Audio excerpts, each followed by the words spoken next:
ত্রিপুরা রাজ্যের মধ্যে কি নিরীহ মানুষের থানায় বিচার চাইবার অধিকার আছে? রাজ্যে আইনের শাসন কি রয়েছে?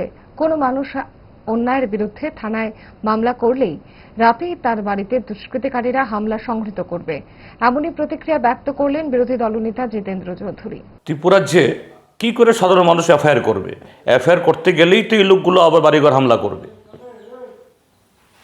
গতকাল এরকম একটা ঘটনা ঘটেছে কমলপুরে। এই ভারতীয় জনতা পার্টির লোভে ফাঁদে পড়ে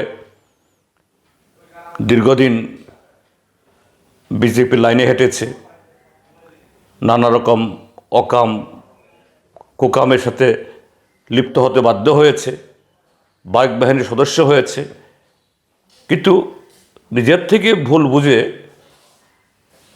অন্য একটা দলে তারা বিজেপিতে পদত্যাগ করে আসছেন। আর গতকালই রাত্রেবেলা তার বাড়িতে আক্রমণ হয়েছে, আবার তার বিরুদ্ধে এরকম মিথ্যা মামলা দিয়ে তাকে গ্রেপ্তার করানো হয়েছে।